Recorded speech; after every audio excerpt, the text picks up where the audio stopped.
All right, dear viewers, you're welcome once again to this edition of the Polity, coming to you from the Abuja studio of KAFTAN television. My name is Dayo, Omoogun. I'm very glad, very excited to be here, and I feel privileged and honored to be the presenter for this program on this day that the Lord has made. I hope you're having a good time out there, wherever you are. Wherever you're watching from. If you're around the FCT, I know that we've had some good weather. I hope you're having good weather wherever you are, in Lagos, in Port Harcourt, in Birnin Kebbi, wherever it is that you are right now, in Omoogun, in Talata Mafara, wherever. And just in case your day is not being too good, I invite you to this program. And I know that at the end of this program, you'll be lifted, your spirit will be lifted. You'll have a clearer view of things, the way things are running in the country. And that should also be some form of elixir for you. I do hope that you will make the efforts to invite some of your neighbors and tell them about KAFTAN television, and tell them about the Polity, and tell them about the wonderful programs that we have, the wonderful guests that we bring in all the time. And today is one of such occasions where we have brought you some wonderful guests who I will be introducing right away, so that together we can go into the program, into the topics that we intend to talk about. Number one person next to me is Sani Bala Tela. Sani, you're welcome. Thank you very much for having me. Yeah, Sani Bala Tela is a politician, a businessman. He's a man of very many parts. In fact, both guests today, if we wanted to devote some time to talking about their profile, we might just spend a very big portion of the entire program doing that. So let's just limit it. Politician, businessman, Sani Bala Tela. Thank you very much. Send as well. So, okay, you can speak. Just small. Right now, and I have Ambassador Moses Kolawole-Obisesan, and he's, I mean, a man of very many parts: businessman, politician, political affairs analyst, real estate, whatever. I mean, so, but we just limit it to political, public affairs analyst. So, for the purpose of this program. And today, what are we going to be talking about? Two topics, actually. The first one has to do with the U.S. visa restriction policy that grants non-immigrant Nigerians only a 3-month validity single entry visa, and that's been generating a whole lot of debate around town. And so that's the first thing we'll be talking about. And then also we also have the issue of the coalition, and we're looking at is it finally Eureka? Have we found our credible opposition party right now? But let's take it one after the other. The first one being the U.S. visa policy that was just announced 2 days ago, right? 2 days ago. And how do you see that policy, Sani? Okay.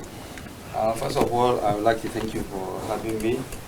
And then secondly, I would like to, as an introduction, I think our listeners need to know, and viewers need to know the relationship between Nigeria and the United States, because that will be the basis. First of all, we share bilateral relation in the following areas: security cooperation, and then there is global health security, development and humanitarian response, economic growth, democracy, and then response for human rights. And then also, we also share trade relations, which among is we import vehicle from US, and also wheat. We also import machinery, then fuels and plastics. These are some of the commodities we import from US. And then also there is issues of expatriates. You know, we have a lot of professionals in Nigeria who travel abroad to deliver their services and programs to other countries who are in need. And also from America, some of them come here with their expertise, and then they prepare services and a lot of activities here which will benefit Nigeria. But the whole issue of visa ban or 3 months visa has to do with the global trend now, which is trade war going on between nations, especially the most developed nations like China, Russia, Iran, India, and the rest of them, which Nigeria will be affected directly or indirectly. Because of recent, Nigeria have shown interest to key into BRICS, which BRICS now serve as a rivalry to America in terms of so many aspects, technologically wise, advancement. You talk of business, you talk of political and the rest. And then for 2023, one of the top exports that happens between Nigeria and US is amounting to 4.73 billion US dollars, which petroleum gas stood at $920 million, and then nitrogenous fertilizer stood at $167 million. What it means now is that all this is going to be affected. Why? Because of the BRICS thing that you referred to. That's one. So you believe that America is doing this as a reciprocal move to the moves that we have made in recent times? It could be because of such reasons. Because there are, there's what we call geopolitics. That geopolitics is about influence, having influence globally. And then there's a struggle in this power between US, China, and Russia now. Right. Everybody knows about this. And then the most important aspect that we have to limit ourselves to is what will happen within this time between Nigeria. What are the possible consequences of exactly. Yeah. You see, for wheat alone, Nigeria import almost 5 million metric tons of wheat. And the larger part of this is from United States. Russia and Ukraine also, they are the largest producer of wheat, which they produce about 40% of global demand. And now they are being in war. Yeah. You understand? So this affects the ability to production and then cultivation of this wheat, that which necessitates Nigeria to maybe divert its attention more to America, because we have been in this relationship since in the 80s, where Nigeria signed a bilateral agreement with United States, in which United States will be buying crude oil from Nigeria, and then Nigeria will be buying wheat from United States. In fact, that is why Nigeria even abandoned its program, because in the 1980s there was a program that was launched for wheat production in this country, which is going to be very massive. But because of this bilateral relation, Nigeria decided to step aside from that production of the wheat. And internally, we only produce like 400,000 metric tons. All right. Which is not enough. 5 million. Exactly. If you see, there is a deficit of 4.6 million metric tons, which we cannot provide, despite we have arable land here in this country. Because I wonder, why do we even allow such things to happen? Let me give you a simple example with the rice. You see, Thailand is one of the nation or country where Nigeria imports rice. Yeah. Okay, let me tell you, in 2016, the population of Thailand is only 65 million. And then their land mass stood at 530 something square and 23,000 square. Right. And then 75% of land of Thailand land is water. Wow. Come back to Nigeria. In 2016, we have almost 200 million people. And then the area that Nigeria occupies is 923,000. You see, we almost double them in population.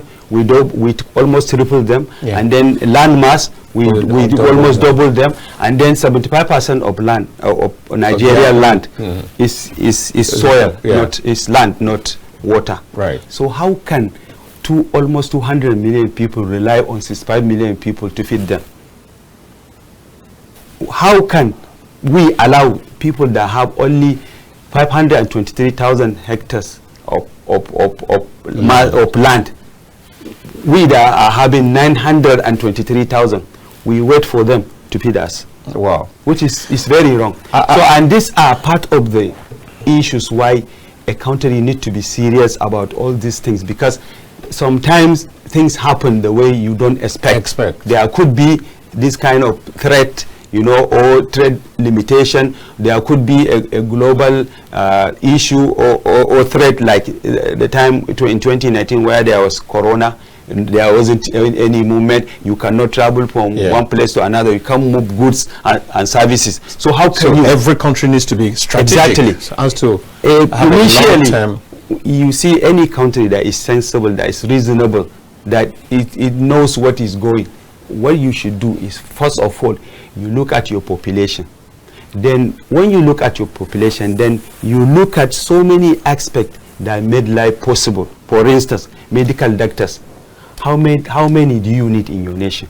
How many engineers do you need? How many journalists do you need? How many civil engineers do you how many aerospace do you want?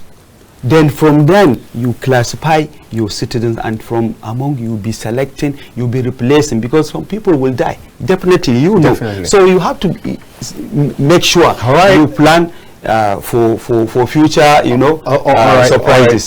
Sani has really taken a very huge overview of the entire matter, beyond just the 3-month visa. He's saying we need to be a lot more proactive. He's saying beyond what we currently see, things could even degenerate further. Exactly. Things could be worse than it is currently, and the country needs to take appropriate steps. And that, as far as is concerned, this is arising because of our recent foray into the BRICS group. That is the Brazil, Russia, India, China, and South Africa group. Recently, and I think the president is still there. I don't think he's back yet. He's been attending their meetings, and so many people insinuate that that is where this is coming from. Let's hear from Ambassador Moses. Okay, thank you so much. Good afternoon, our dear viewers. Basically, for me, I think it's we must be very intentional and deliberate about our foreign policies. Your foreign policy people are watching with keen interest. Who you visit, who you talk to, what you're researching, what you're looking at is being monitored. And I'll tell you that it's just a tip of the iceberg, because people are looking. You're going to have implication of all that, especially Mr. President. Whatever, anywhere president visits, there is no casual visit. No, there is no casual relationship at the top. No, everything is being analyzed, every bit of it. Why this visit? Why? I mean, who are you talking with? Who are you sending your people to? And all of that is being taken and well analyzed. I'll tell you something that yes, I mean, whatever it is that U.S. government has thought for them to say, look, you know what, 3 months visa policy is what they want to do. The first thing they are doing is that U.S. first. The interest of United States first. That's the thing. They are saying, okay, if you are thinking of dining and wining with these people, let us be proactive. Let us be ahead. Let us test how it's going to be. Now, again, there is a pros and cons to all of this. So it means that if you say, I want to join BRICS, nothing wrong, but be very sure, be very clear in your mind. weigh the consequences and your pros. What do you stand to gain? What do we stand to gain as a country? And then what do we stand to lose? Because you will gain some and you will lose some. For every alignment, for every realignment, for every policy strategy and policy statement that we are making, there are things to gain. For instance, United States is saying that, look, some of the policies is to actually enhance their internal security. One of the things they are saying, they say, look, it will help their internal security. They want to be able to know how many people are coming, how frequently, how whatever. Want to profile Nigerians who are coming in.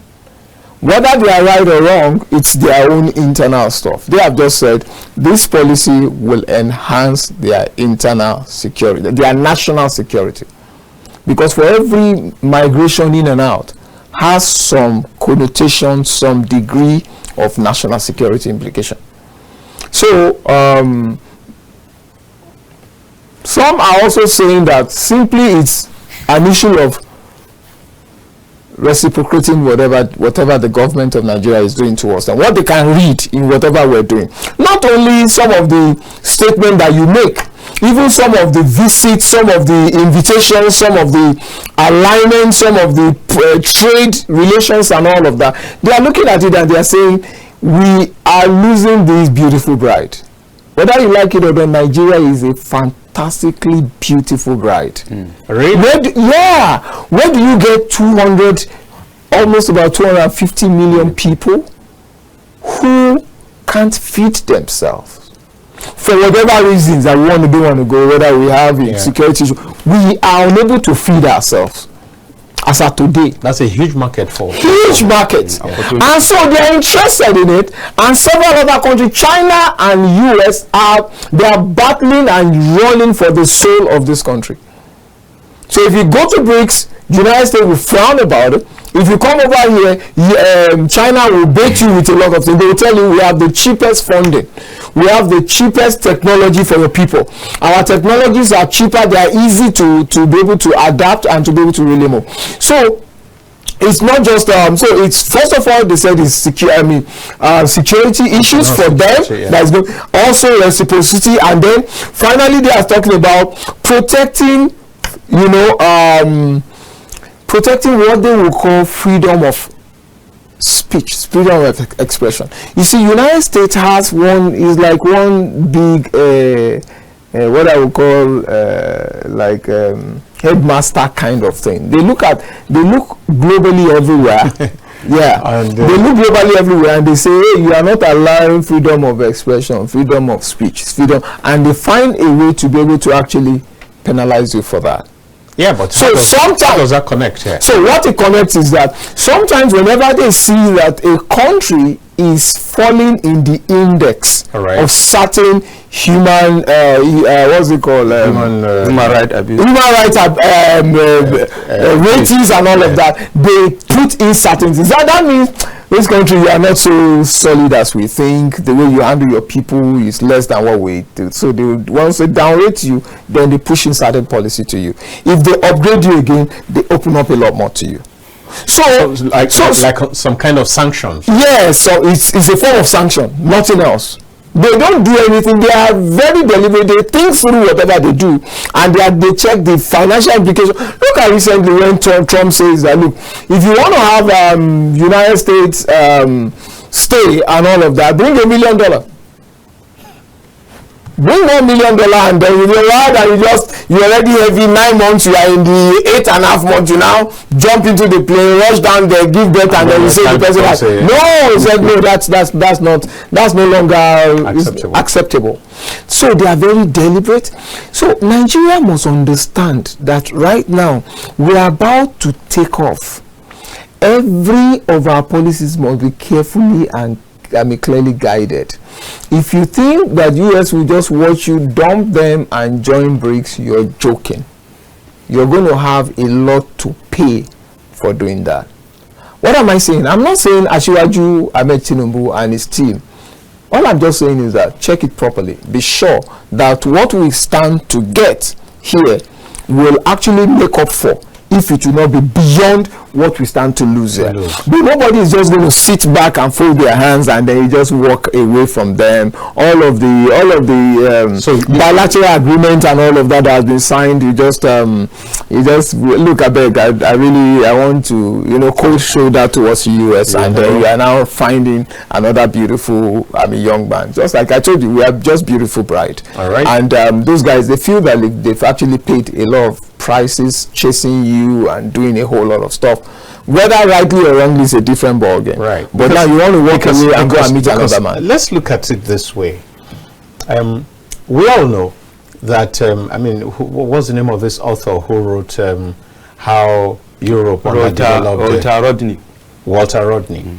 How Europe underdeveloped Africa. Yeah. Now, we do know that we have an imbalance, an unbalanced relationship in terms of trade, where they come and cut away our raw materials at very rock bottom prices, and then when they come back to us with their manufactured manufactured products, they slam us with high prices, and then that keeps us perpetually on the ground. Correct. Now, if we find that there are other groups that will help us out of such a captivity, quote and unquote, what's wrong with us opting for such an option? Nothing is wrong. Nothing is wrong from us too, but you must be very strategic. You also must really do it in a way that shows some balancing.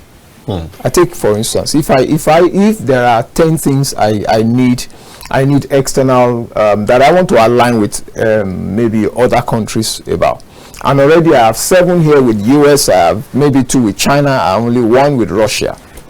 Now, I'm not just going to wake up one day and say I dump everything, I move down here. No, if you do that, you're going to have the backlash will be too heavy. The shock will be too much at a time. Okay, so you need to go gradually. First of all, look at, okay, what do we, for me, if I were the president, the first thing I want to deal with right now is insecurity. Because with insecurity sorted, only my people will first of all be able to produce for themselves. We've got the most beautiful land that you can think of for agriculture. Nigeria can feed the entire Africa. We're not kidding.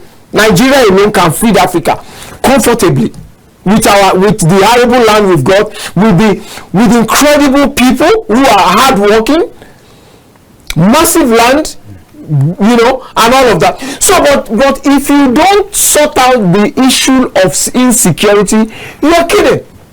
So let's leave so many others. So you first of all look at which country do I need to align with concerning this insecurity.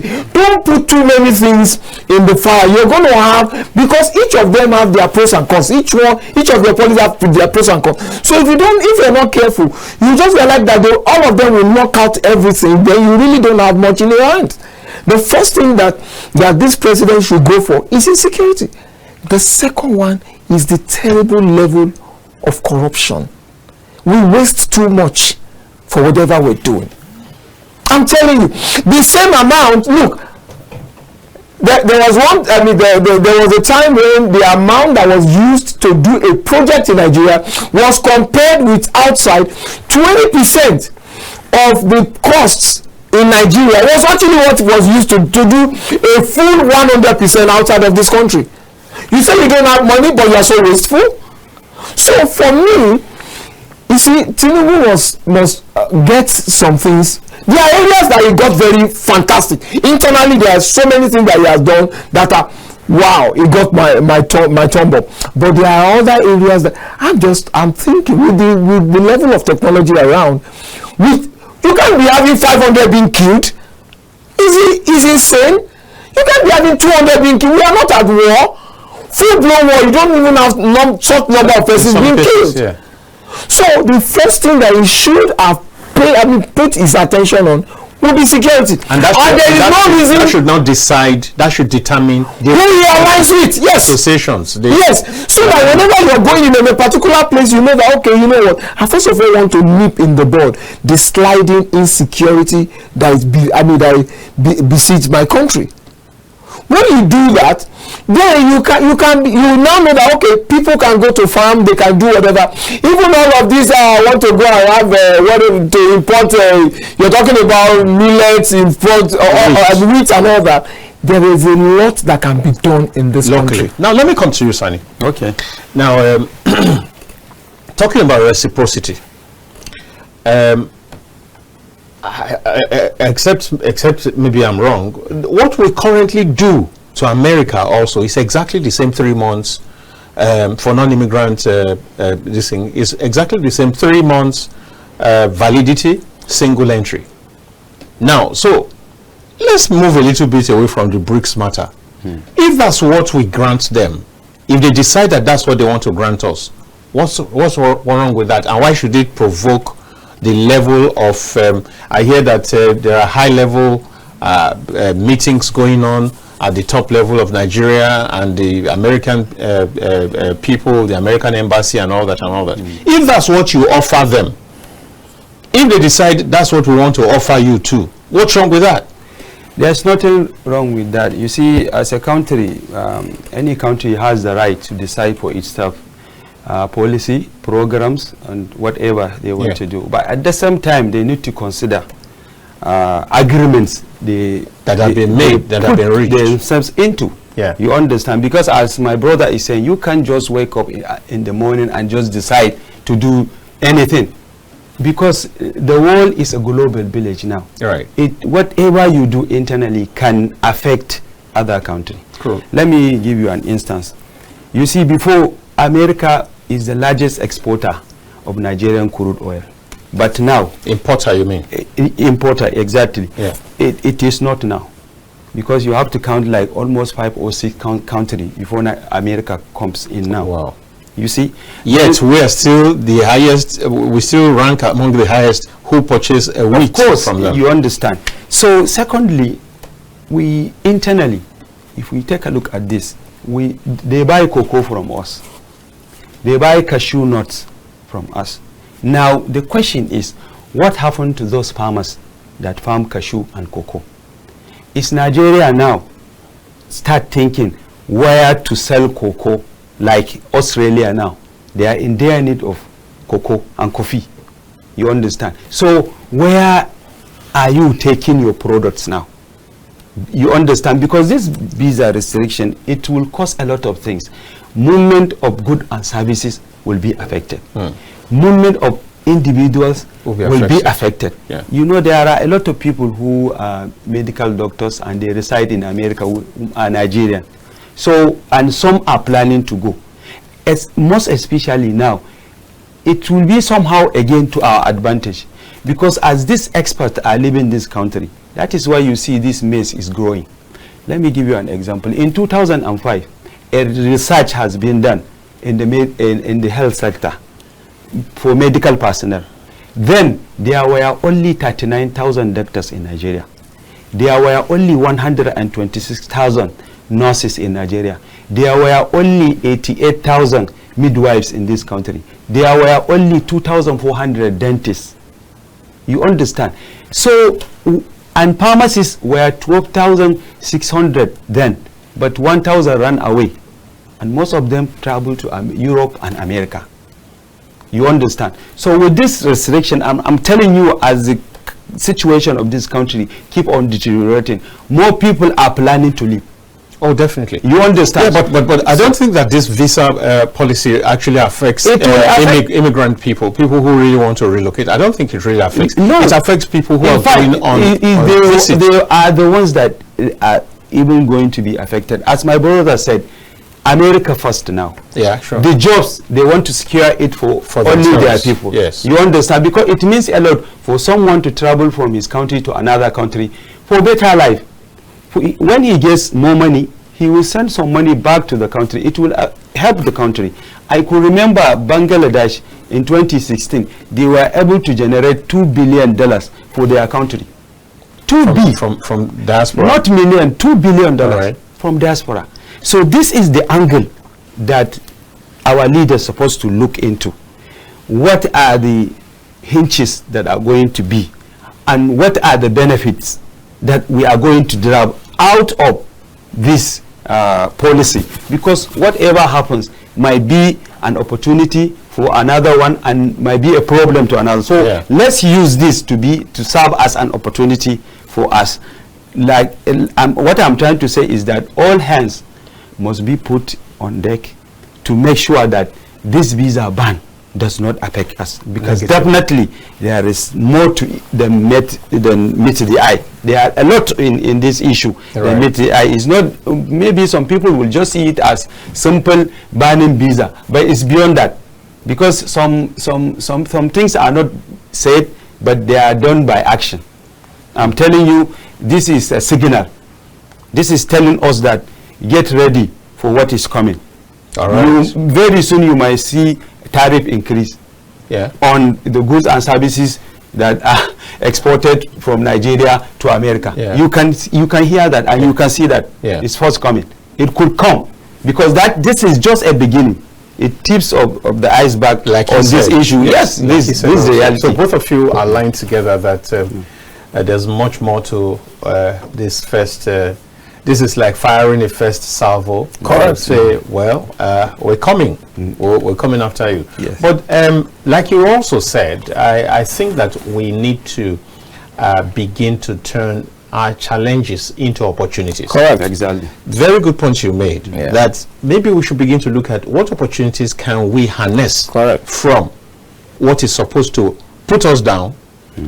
And they can turn it around. They can take us up. It can take us up. Beautiful. I tell you something. You know, when people say, I restrict you from coming, they challenge you to go do something at home. Exactly. That's it. It's a simple look. At one point, before China and some of the developed, Asian tigers, before they actually restricted themselves by themselves to say, you know what, guys, let us stay here and develop themselves. Yes. So for me, it's actually it's blessing in disguise, really. If we harness it properly, if our leaders can look very carefully into it and now give certain incentives that make Nigerians to do more right here. Because for instance, you see your doctors, a lot of the medical doctors, just like you read out, quite a number of the doctors have left the country.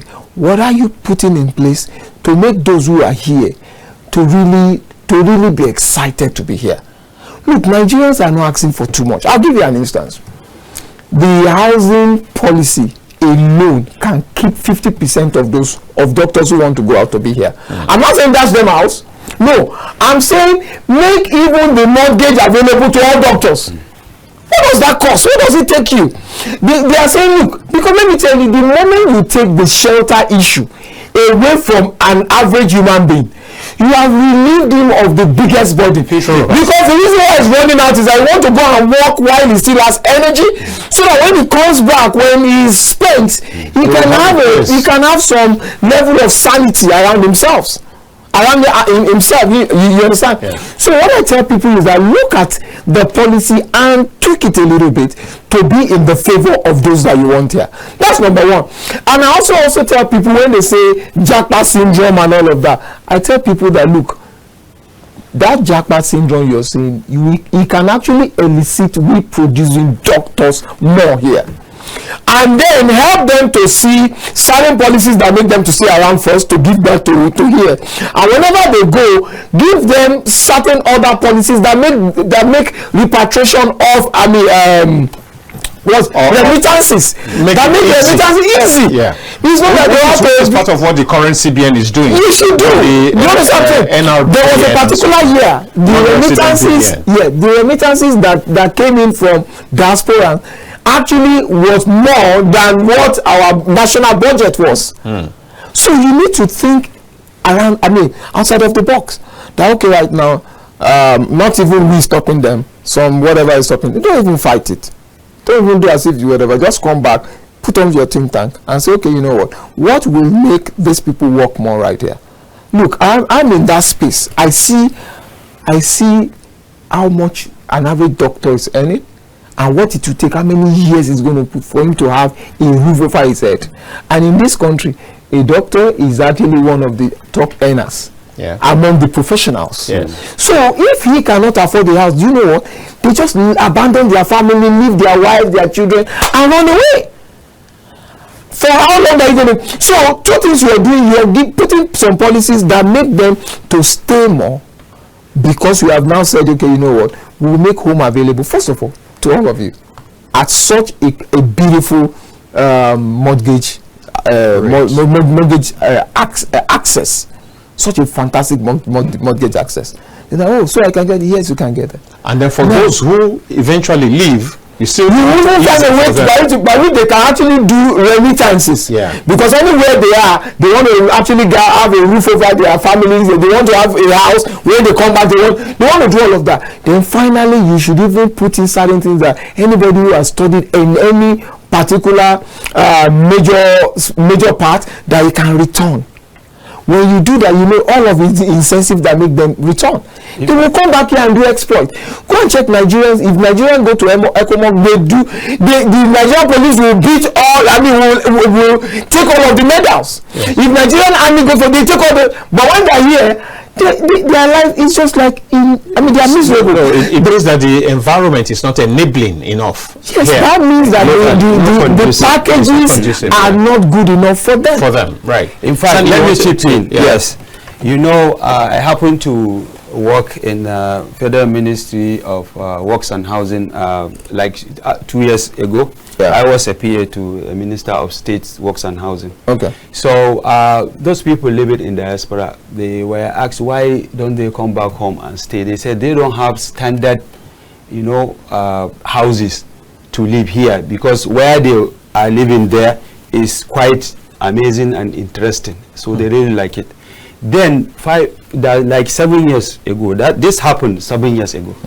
So there was a plan in this Maitama extension where 635 hectares of land were earmarked to build 17,000 houses for those people, diaspora people. I think and it was the plan was amazing. It was fantastic. So like 2 years back, we wanted to revive that plan, because what you planned 7 years back or 5 years back then, and you're still not you won't be comfortable with it, because there was changes in the world. You want the technologically, so many aspects. So you can't work on that plan. So we only had 10 months, so we had limited time, but we wanted to make sure that those houses were built smart city. They were called smart city. So that's why when my brother is talking, you remember me this, that was the plan. But what I cannot say now is, I don't know what happened after we left. 2 years policies, yes. This one you say, I want to move forward. The other one say, no, that's not where I'm going. So maybe as a journalist, it's a tech for you now. Maybe to go to Ministry of Works and Housing, even though now they are divided into Ministry of Works and Ministry of Housing. Maybe you go to Ministry of Housing and find out, or FHA, Federal Housing Authority, because Federal Housing Authority is one parastatal under the Ministry of Housing. So maybe you look for the MD or whatever the leadership is. You ask what happened to that diaspora city that has been planned to build in Maitama extension, 17,000 houses, which can, and it's a state-of-the-art building. You understand? And if to add again, you see, what we can ask ourselves, why are Nigerians living despite the good weather we've talked about, despite the good culture we are having, despite the good heritage, you understand, the versatility of the environment, despite the hard-working ability that we are having, despite the best brains we have in this world, why are still people living in this country? This is something that we have to sit down and look into it.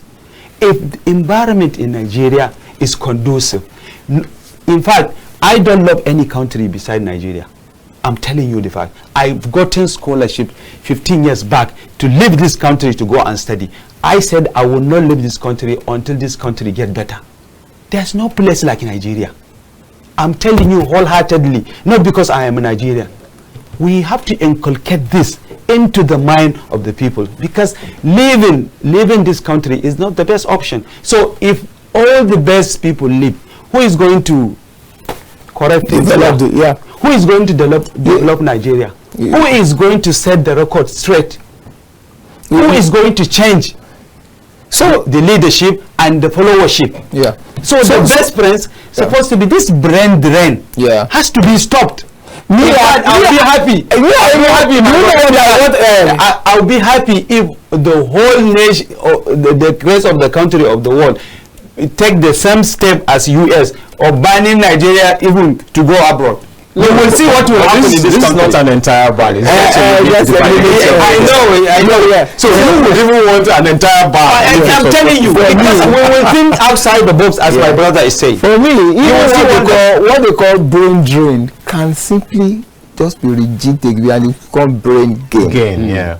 Because brain gain now means, when they go, they just go to expand their views about their exposure, and then we find a way to bring them back. Look at an average man, an average Chinese man. He goes anywhere, he's thinking of what to bring home. He go to check, he's thinking of what to bring. A Jewish guy, he's thinking. They are not just looking at, I don't want to go back to that city anymore. No, they are thinking, how can I bring the good back home? And Nigerians think that way. Nigerians love Nigeria, but the challenge there is that if you don't plan for them, look at what he has just said: 17,000 housing estates planned for FCT. That will keep half of the doctors inside here. They won't even go. Because let me tell you, they also know, look, it is cheaper. Let me tell you, any amount that you're using to survive in UK or US and all of those countries, divide it by 5. That is what will give you the same level of standard of living in the country. That means if you're earning, let's say, $1,000, and you divide $1,000 currently, maybe $1,000 divided by whatever, it's just about, let's say, $300,000. So anybody who is earning $1,000 in UK, if I'm earning 300,000 naira here, I will do well just like him. Because if you check the standard of the taxes, all that you got to pay, everything. In fact, very soon they'll be paying for sun. You work in no, I'm telling you, they pay for everything. But here, you have so much that is just free. Of course. Look at our That's recently. not going to be our history. I mean, that's not going to be our reality very shortly. No, even with the tax, look at the people that they actually make tax free. Yeah. Several people With the new tax law. With the new tax law, 80%, over 80% of Nigerians are tax free. Nobody's collecting a kobo from them. Whether you have not checked it, I'm telling you. No. The truth is, if you truly really look at the earnings of those people too, it amounts to a pittance. So we're saying the same thing. When your earnings grow, then you will enter the tax net. Yes. But for now, they are down there. They are not taxed. In some places, don't let us go there. The point I'm just trying to say there is that let's just look at the brain drain and convert it to brain gain. Let us look at those who are our diasporans and bring them. Like I told you, I'm involved in some of the works. They said, let the diaspora voting, for instance. Yeah. Why should your best brain not be allowed to vote? Because they know that, because some of the best brain, 80% of the best brain in Nigeria are running out. Yeah. Now, if you have them out there and you don't allow them to be able to make a statement into who governs the country. So people will say, why are you out there and you are concerned about the country? If they don't put in place the good people to govern this place, there is no home they are coming back to. They won't come. They won't be able to come back. But they know that, look, we have a say in who becomes the president, the governors, the senators, the House of Reps. I'm one of the advocates of diaspora voting. And what I tell anybody is that, why are you stopping them?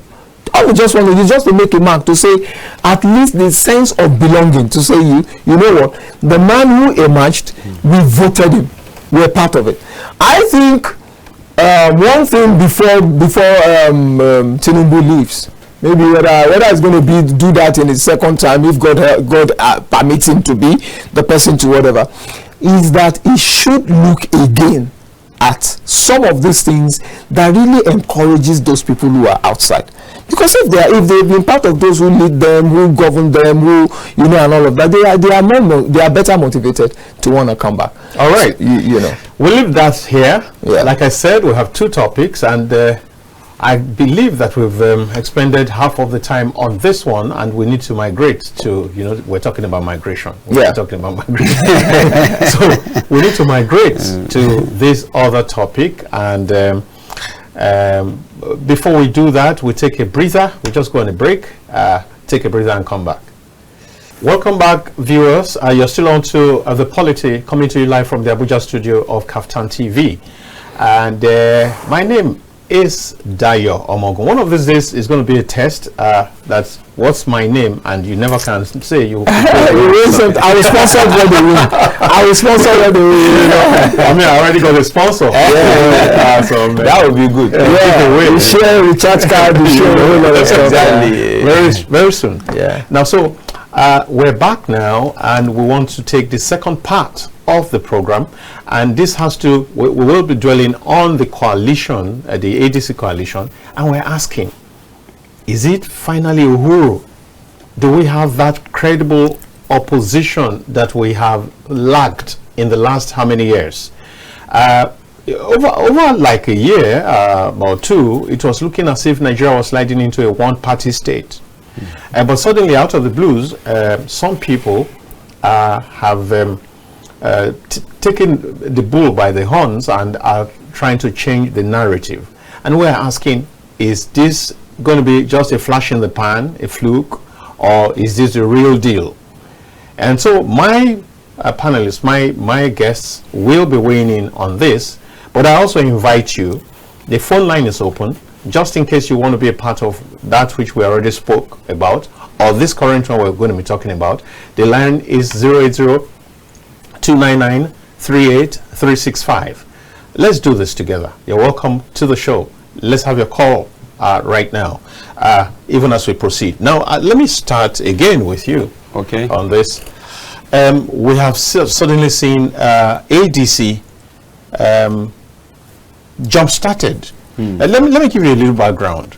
About a month ago, I had ADC officials here. I had the National Publicity Secretary of ADC, Dr. Musa Matara, or something like that, and his other colleague. In fact, he wasn't in Abuja, so we had to connect him via Zoom. But he had another official here, Emmanuel Usman, who is the auditor or one official. Yep.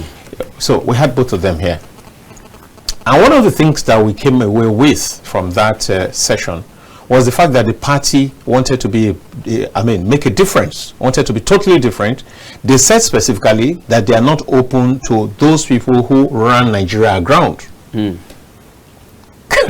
said so many things. They said, their party is for youths, for intellectuals, for people with disability, but who are intelligent and are able to contribute, and this kind of stuff. And just about 2 weeks after that, then you have another story. An entirely different thing. So that already programs you. It already makes you feel that either the party doesn't really stand. I'm sorry, but I say this with a whole lot of sense of responsibility. Either the party doesn't quite know what it stands for. You know how they say that if you don't stand for anything, you will fall for anything. Everything. And so if that truly is the syndrome that they're experiencing, maybe that's why they are falling for what has been thrown at them. Let me take this and get back. Hello? Hello? Hello? Welcome to the Polity. Yes, you're welcome to the Polity. Good afternoon, how are you? Fine, thank you. Yes. When I take says, whatever God cannot arrange, it doesn't exist. Yes. So eventually, whatever is coming out, all our prayer, Nigeria prayer is that we want peace and unity in this country. All right, peace and unity for this country. What's your name and where are you calling from, please? Sorry. My name is Do Good. I'm calling from Port Harcourt. I hope you do good all the time. Yes, of course. All right, great. We're talking. Okay. Yes, to help let it happen well. Yes. All right. Some individuals don't want to go well. Okay. All I'm saying is that let it be will of God. Yes. Wherever it's coming from, people say wherever the king is coming from, let him come and stay, not to die, come and die. Let him stay and stay well. All we're praying is for peace in this country. Right. Our beloved country. All right. Peace and unity. All right. And the progress. All right. Because people can take a bit of plenty and the suffering. Take a the big ground. It's not anywhere. God is not angry. So wherever the party will emerge from, to make this our endless inside of peace, unity, and the progress in this country, let it come from. God bless you. Thank you very much. Thank you very much. Thank you very much. I think that our resort as a nation, as a people, our quick resort to asking God to do things for us, I think it's over. I think it's overstressed, but that's not. Maybe we'll come back to it. But I think that it's overused. I think that we must begin to learn to take responsibility. Yeah. God has enabled us with intellect. He has enabled us with arable land. Correct. He has enabled us with deposits of mineral rich. He's giving us useful vibrancy. Everything. And then you still want him. It's like when you pray and you say, God bless me, you think that God will come down from heaven. You want to go and sleep for God to bless you. We have to act. We have to act. So now, like I was saying in my intro, let's take this. We have please, another caller. please. Hello? Hello? Hello? Yes, hello. Hello? Hello, good afternoon. We can hear you. What's your name and where are you calling from? My name is Monday. I'm calling from Yobe State. Monday on Thursday from Yobe. Go on. Yes. Monday, Jonathan. All right then. Yes, how is today? Great. Please, I'm praying that this coalition will bring a better thing so that the poor masses will have something to talk about them. We don't want this APC. APC is for the rich man. For the rich people. The poor man knows the hunger everywhere. Okay. So we are praying that God will touch their hearts and keep the hear the prayer of the masses so that the poor man can eat food. Can use 500 naira to buy food and eat. You cannot carry 500 naira to market and buy this now. Even I tell you. Please, we are praying, but let God give them grace to put Nigeria in order. All right. Monday, Jonathan Yobe. All right. Thank you so much for calling in. Now, see. All right. So, is this the opposition that we've been waiting for? Okay, before I dwell into that, I really want to talk in line with what the last caller has said. You see, the situation in Nigeria is deteriorating. And this is part of the thing that made people are now yearning for a change. You understand? Because whichever part you think of, or whichever section you take, be it education, be it health, be it transportation, infrastructure, everything is falling apart. And some people don't even care before. But now, because it is affecting them directly, that is why you see everybody is now conscious. People are in feeling fact, the pinch. I was even asking, so where were our consciousness before? That we failed to see that things are falling apart ever since, not until this moment. No. And let's ask ourselves, what is the reason? Subsidies were removed. Yeah. Number one, educational subsidy is removed. Energy subsidy is removed. That is petrol, gas, electricity is also removed. So people now find it difficult to survive because of this hardship. And then Naira was allowed to float. You understand? Before, when Tinubu took over, how much was the dollar? Highest 700. Now it is 1,600. And what are we producing internally? If I give you a simple example, in northern Nigeria, every month you can have birth rate less than 120,000. Birth rate? Birth rate is not less than 120,000 in 19 northern states. Just 19 northern states. Now, that is an opportunity. You have to buy clothes for those babies that are born. You plan for the school Pampers. They are going to. You understand? Yeah. Where do we produce? In fact, let's make an analysis. Let's give a number to every child that a newly born will have 10 set of clothes. You are talking about 1,200,000 set of clothes. 10 per baby. And that's just new children. Where do we produce 1,200,000 set of baby clothes in Nigeria? Where? You talk about Pampers. Where do you produce one? If it is Pampers, you multiply it by 30 or 50. Exactly. So where do we have like 15 million set of Pampers for those children? Where do we produce it here in Nigeria? Is it not an opportunity? But because of this lack of production, it resulted to what? Unemployment. It resulted to insecurity. It resulted to our foreign exchange being just frittered away on things that we should be able to do. So if to prove this, we can also go back again to 1999. Our past budget in 1999 was 299 billion. In 2000, it was 702 billion.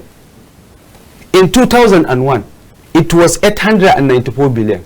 Then in 2022, it was 1 trillion. Okay, let's jump a bit. In 2015, highest budget we had was 4 trillion. When Buhari took over, the budget rose to 6 billion in the next year. The next following year, it rose to 7 trillion. 6 trillion, 7 trillion the next year. Then the next year, 2018, it rose to 8.6 trillion. Let's jump a bit.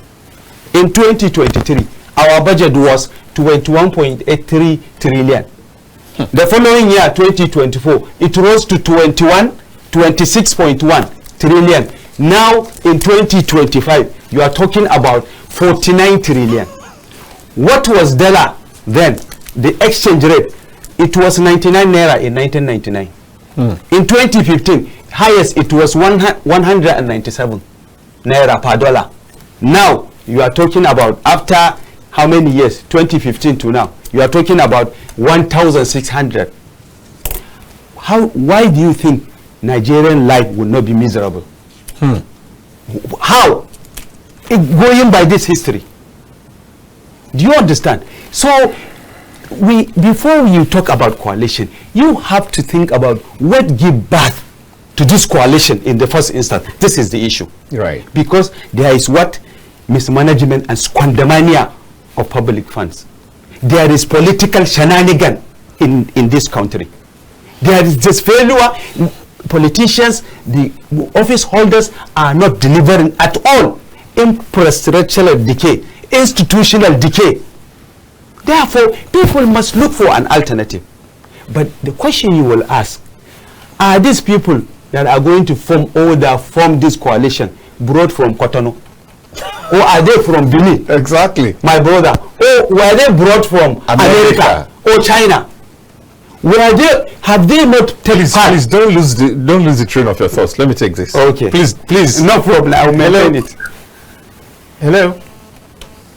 Oh no. Okay, go on. Okay. Are they not part and parcel of past leadership that we passed through? That brought us to this from same 1999 situation to date. Right. You know, I'm not losing hope. I'm not denying people their right. You see, in our constitution, it's written boldly and clearly that you have the right and freedom of association. Correct. You can't deny people that. Yeah. And then you also have freedom of association, which you can be in any party or any organization that wish to participate. Yeah. Yes, but which intention? All right. Okay, you have another call? Yeah. Hello? Hello? And maybe we should just do good evening and good night. Go ahead. What's your name and your location?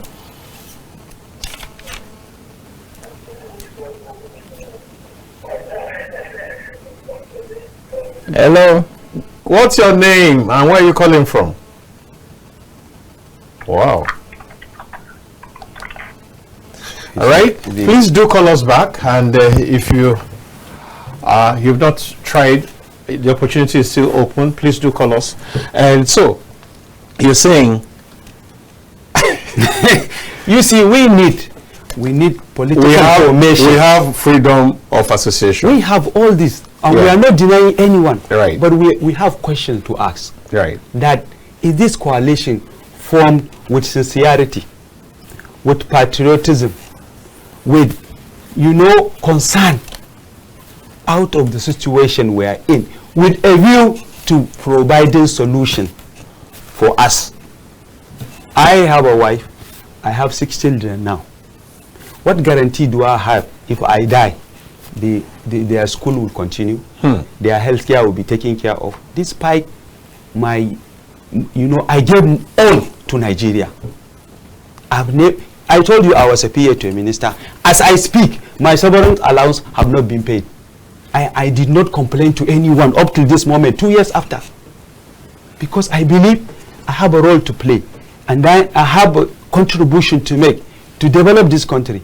And I swear before Allah, I did not take one single kobo that does not belong to me. While I was a PA to a minister, I ride on commercial vehicles. This alone, I follow it to the office. You can't believe it. You see, I used to leave a airline. When I'm going to Kano, I used to take route to pass through Kaduna, so that I will see with my naked eyes what is going on, the work that has been done in Kaduna, Abuja, to report back to the minister so that we can act on it. Hello? Hello, sir. Yes, hello. Am I on to KAFTANTV, please? Correct. And your voice is loud and clear. My name is Dolapo Kosoko. Kosoko? From Ibadan, your state. All right. I'm Ibadan. Can you so? Let my thoughts to discussion here. All right. On the issue of coalition, all politicians are the same thing. My friend's argument that these people they are not from Cotonou or another country. They are here. Even the black APC government, where are they coming from? Those who form APC the other time, where are coalition too? Are they from Cotonou or whatever? If this government had been proactive, nobody would have any coalition. That's the truth. Most of the programs are tailored towards putting us down the road as a common men. For instance, about 2 or 3 weeks ago, this guy said he was no longer, he was wrong, that he on earth ground is resigning. Also, we made the board chairman of FAA. Where he will get that strength again? I don't know the program. And this is the man who has offered many positions before. No, but there is no business man. As long as you don't address corruption, nothing will come up. People know what they are doing, sir. They know what they are doing. So bottom line. What we have now is that some of our leaders, they are not visionary. They don't prepare for this place they need themselves. They don't get to leadership by chance. They don't know what to offer. Thank you, sir. All right. So are you saying that you are for the coalition? You want the coalition to work, right? Oh no, we've lost you. Yeah, so my brother is vibrating. Maybe let me just make this point and then just conclude. Okay, now our question is, number one, we want to see their plans, and this plan we want to see it bit by bit. Don't tell us that you are going to correct education problem, health problem. How? Give us timeline. What is your work plan? We want to see it vividly and clearly. So it is from that moment that we'll be able to tell Nigerians that yes, maybe something good is coming out of this. Yeah. Wow. Hello? Hello, good afternoon. This sounds like Awusko. Yes, it's Awusko. You're welcome to the show. So how's Kaduna today? Yeah. Kaduna is fine. I have experience. All right. Yeah. I like your guest in the studio. All right. especially that guy with the white shirt, one KAFTAN. All right. The KAFTAN in the KAFTAN TV station. The KAFTAN man. Yeah. And the other guy there. And also my brother. All right. Thank you. Yes. Are you two a good guy? All right. That was cool. Thank you so much. All right. We see on the first issue of visa restriction, I thank the American government. You see, the money that Nigeria has, America don't have it. God has built this country eminently. Why didn't we develop our country to be like America and even greater than America? But you see, our leaders, they love luxury, they love smart cities, just like this guy was saying. They love luxury, they love good things. But why don't they transfer those things to our country? Yeah? The other time they say I really want to go for medical checkup abroad. With all the money he has as a governor of Politicstoday, he could not even develop one hospital to a national, international standard so that he can go there and do medical checkup. So traveling abroad is the opium of the rich. And I thank God this guy is going to stop it so that they can learn to develop their country. The Biden comes to Nigeria to see for medical problem with his the sickness. He didn't come. Correct. And as for the coalition, just like the guy in the white said, if they come with genuine intention to salvage Nigeria, it will be welcome. If they don't come for that, the thing should scatter. And also, Tinubu, power belongs to people, Nigerians. The electoral reform, why is he dragging his feet? As a pro-democrat, he should do that so that Nigerians can be able to choose their leaders. I'll rest my case. Thank you very much. Thank you, Awusko. Enjoy the rest of your day. And join me on Matters Arising, right, in the evening. Okay, so let's go to Ambassador now. Yeah, you want to come in? So first of all, I know we've spoken so seriously about the coalition. First of all, let us take the merit. It's a beautiful thing. Yeah, the coalition is the fact that we can have something. No, it's not that something that looks like a formidable opposition is a good thing. Right. It looks like in a short while it will be tested. Yes. But something that looks like a formidable opposition that we can have, that is a fantastic thing. So I thumb up for them, those people who came together and saw whatever. But having said that, so coalition is a good thing. It's going to also help us to have choices, because initially, just like it was said, we were drifting towards something that looks like a one-party state. Yes. Even though Mr. President, I mean, denounced it. Yes, he said. But again, the body language is that if you have all of the defections coming in, yes, we still want to have people who will put you on your toes. Exactly. And only a credible and a formidable opposition can do that. So that they are able to put themselves together is a fantastic thing. Now, having said that, let me get back to you, Ambassador. Let's take this. Yeah. Hello. Hello. Hello. Hello, sir. Good evening. Yeah, we can hear you. What's your name? Where are you calling from? Good afternoon, I'm Usman Santraki. Okay, Santraki. Yeah. For Yola, Adamawa State. All right. You're welcome. Welcome, right. You see, this coalition, sir. Yes. To me, it's just like all wine in a new bottle. All right. But we're susceptible to that because we can't do otherwise. Because of the trap that this administration have put us. We don't have any alternative than to follow this coalition. But let me tell you, this coalition is nothing rather than all wine in new bottle. They are all the same. They are the one in the PDP. They are the one in the APC. They went to the main coalition of APC, and now because of their charged out of power, they are now back to that. I don't think there's anything credible that will come out of that thing. Nigerians are still going to be in Pepe. Wow, sound tricky. It is people that want to egocentric to show that they because they are out of power. They don't want to look it over to us again. So, Santuraki, let's do this quickly.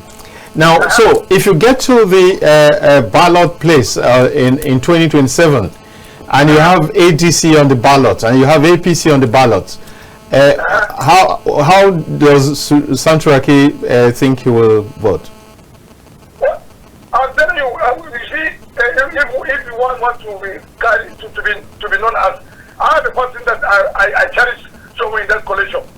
I'm a supporter of Atiku, but let me tell you, it's the same thing. It's his own white, it's the own photo.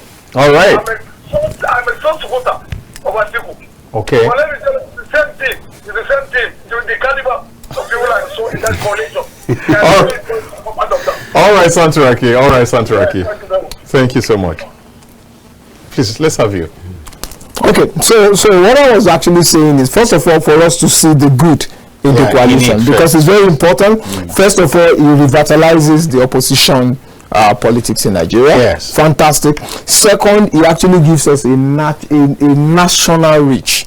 So you now have that. You do not have only one section, because if you see the Labour Party, if you see some parties, they were really not. Yeah, in the last election, like regional party. Yeah, so this one is actually having several diverse people, because it's making up of so many persons who are not comfortable with the government of the day, and they are spread around. So you cannot say it is something for the Igbo or something for the Yoruba. So there's a national look. There's this national look or whatever. Then also it brings diverse membership. So you have all kinds of followership that are following their leaders today. Those who love Aregbesola when he was in Osun, and now they found a place to come and express themselves. Those who want to be with David Mark when he actually led the National Assembly, for so long. So you're having also, then also you're going to have people who were not in power, who understand how it bites. It's a very key thing. You see, when you have people who are in power, a lot of them they are not alive. They are not deadened. They are not towards the reality. So, but when you have somebody who's not in power, the way he fights is different. I have not had source of income for the last 5-10 years. Take a call. Hello. Hello, sir. Yes, you're welcome. It's Kodoko again. Yes, you're welcome. You were asking whether I will be the board of ADC. The other time. Now, will you do what? That am I in support of ADC? ADC, yes, the new yes. Thank you, sir. In my place, locally a Yoruba man, sir. We will say something that when people of the world are not doing well, if you want to remember people, those people are in heaven. When you have two war situations, you prefer one. One is better. All right. That's my question, sir. That's my answer, sir. That's your answer. The answer is more even proverbial than. I mean, we still have to go and ask for some people who understand the esoteric language to decode it. He is not so direct. Exactly. All right. Thank you so very much. Thank you. You too. Yeah, so Ambassador, let's continue. Okay, so we've actually made it very clear that there's something they are offering, because of all of that. They offer revitalization of the opposition politics, because opposition politics was getting dead with PDP. Yeah. PDP was losing it. Talking about how PDP has been bleeding for so long. Power. Yeah, they fight differently. They fight differently. They feel it. They are just like me. They feel it. They are not in power, so they feel all of those were never those were in power. No pet, nothing. Hello. Hello. Good afternoon. Yes, you're welcome. I'm calling from Bauchi. I'm Golton. You are what? Golton. My name is Golton. Golton. Okay. From Bauchi. All right. Go on. You are speaking about the coalition ADC. I don't think the coalition will really solve the Nigerian problem. Because why I said so is that, in my own opinion, APC is not the Nigerian problem. And APC will not solve the Nigerian problem. All right. Rather. Why? My reason is that those people that form the coalition, in their own capacity, I felt they don't have the Nigerian interest at heart. One. To me, all this formidable force that is gathered is a very good force, but instead they should fight against those policies that they felt is wrong, rather than having coalitions, everybody with his own personal interest. They will be speaking to us in grammar, this one different. We all know them, sir. Like one of the speakers said, whose wine is true, but we have said. Instead of this, but imagine these forces trying to restructure this country, saying, ordinary Nigerians. We would have put a long way by forming this, falling out from this, forming that. This is not what it is in Nigeria today. Imagine Atiku, Obi, Erufai, David Mark, and the rest moving crowd and saying no to the politics. Tinubu is not our problem. Tinubu is not our problem. We are our problem. All right. They know the problem and they don't want to solve it. Okay. So we are the problem, right? So how do we solve us? How do we solve us? How do we solve this problem? Yes, that is why I'm saying I don't see any force behind stopping these people from fighting against the policy of this present government. Yes, we are all. These same people can fight for us if truly they have us in mind. Okay, they don't necessarily have to form a party to fight for us. Is that what you're saying? Yes, No, but the point is, opposition is better carried out under the umbrella of a party, rather than doing it as individuals and all that. I'm sorry, I'm going to have to let you go because of time. Thank you so very much for calling in, Galton. Enjoy. I hope Bauchi is okay. Weather is good, right? Yes. All right then. Enjoy the rest of your day. Thank you so much. Okay. So very quickly, based on something you said, yeah, and I've been thinking about it also. You said the new coalition consists of people from diverse. Correct. Is that not a problem on its own? That is a problem because you that is why yes, that's why we say David Mark. That is why the demerit actually states that, you know what, no clear ideology. Exactly. Everybody is because like you said, the whole essence is how to capture power. Yes, apparently they just want to capture power, and they're just coming. And people should not be. Don't lose your sleep because of what you see them start. It is one they want. What you're going to see, you already seen that the legal fireworks. Exactly. You're going to now see when they now want to start picking leadership. When somebody now say, I want to be the president. Which day I watch Amechi on the whatever. I say yes, he's eminently qualified. All of them. Then that is where you now see the challenge. Even to gather people as a group is not a problem. To form them into a team, that's where the challenge. Workable team. But group gathering is a simple thing. So they gather, hey, look at us all about. No, not you. And when they are not, when they cannot be formed into a formidable team, then they can't make any impact. So you don't think they can go the distance? No, they can't. Because of so many things that divide them. I think they can't go the distance. Let me add this thing. You see, I'm going to be right. Let me remind Nigerians. For you to contest for a president in this country, you have to do a lot. We have 8,809 wards in Nigeria. 8,809. Right. How many people do you have there present? That's one. Number two, we have 991 members of State Assembly, House of Assemblies. 991. How many do you have out of this? We have 774 local government chairmen. How are you present in 774 local government? You talked about 360 members of House of Reps. How many belong to your party or are loyal to you? You understand? So you talk about 36 governors. Yes. Of course. You talk about 109 senators. 2 years. Can you galvanize those people? You see, and lastly, let me tell you, in this current dispensation, I will advise all politicians to go to the graveyard of Murtala Mohammed, to go to the graveyard of Abacha, and to visit IBB and Abdulsalam and tell them sorry. Do you know why? Why?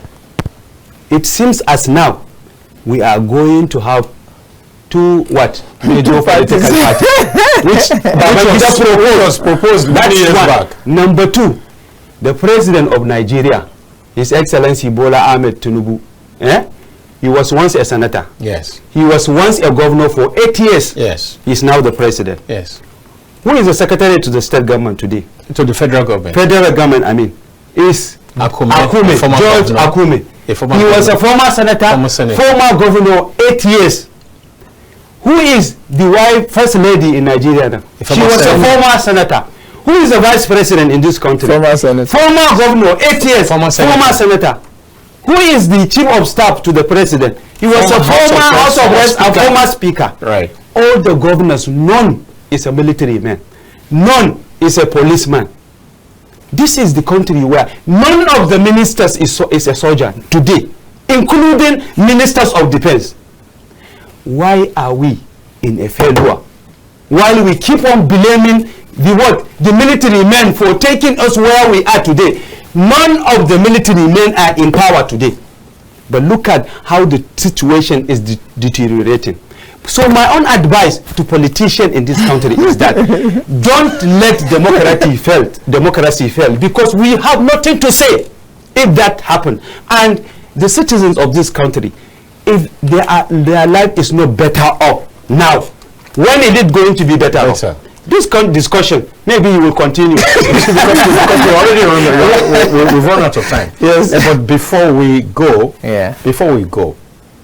now, it looks as though no lessons have been learnt by the opposition group, by these same people who are trying to regroup under ADC. It looks as if they have not learnt any lesson from their loss in 2023. Yeah. Because if you have an Obi saying he will contest, you have an Atiku saying he will contest, you have a Mechi saying he will contest, and it looks as if every one of them is fixated, is determined to remain on their positions. It means that they have not learned that it was the division between Peter Obi and Atiku that gave the leeway to President Bala Tinubu to emerge. Because if you put the votes of Peter Obi together with that of Atiku in 2023, it would have been a landslide. So, just in a word, just in 10 seconds, what do you have to say to that? Basically, it's not that they have not learned, but it is just that hunger spike in a man's mind is beyond whatever knowledge that they have learned. I told you that all of these people who are coming together, they are outside of the government. So there's hunger. Yeah, there's hunger. So they are just looking at. I'm telling you, it's a major drive. It's a major drive. Now, sometimes it can drive you positively, it can drive you negatively. So they are coming, they look at even an El-Rufai. All of a sudden he's been singing the whatever song of Tinubu just because he couldn't make the ministerial list. Yes. Then you turn around. What has changed? You praise this guy to the high heavens just because he didn't make the ministerial list, then he became the worst person. No, guys, we know better now. So there's a whole lot. Nigerians can see better that you will not use your own personal ambition to becloud Nigerians. Right. So it's going to get to a point where Nigerians will open their eyes to cast their ballot. So two things I'm just going to say. Opposition, put your house in order, because Nigeria cannot be easily fooled by just your coming together to want to grab power. The consistency. We must see some seriousness. We want to even see your leadership, and we are waiting to actually see. So it's not wrong at all. Now then, for the government of the day, I'm telling the government, Bala Tinubu, you have less than 2 years. In fact, you have just 1 year to show serious movement in terms of your policy and linking with the masses of Nigeria. When we can see a beautiful handshake, the Nigerians are willing to. We're going to have to leave it there. Thank you very much for coming. Sani, Bala, Tela. I like those names. Each of them is four letters. Very short. And then their names you can remember all the time. Sani, Bala, Tela. SBT. When you do your poster eventually for your SBT. Please, ladies and gentlemen. You pay money. He's the sponsor. Thank you so much, SBT, for coming. And thank you, Ambassador Moses. Thank you so very much. This is going to be the size of the program. My name remains Dayo Omoogun. I'm very grateful that you make this possible all the time. Thank you for being there, for staying tuned to KAFTAN TV. And please don't forget to join me again at 8 to 9 on Matters Horizon this night. And I must say a big thank you to the production team. Big all. At this point, it's bye from me, Dayo Omoogun.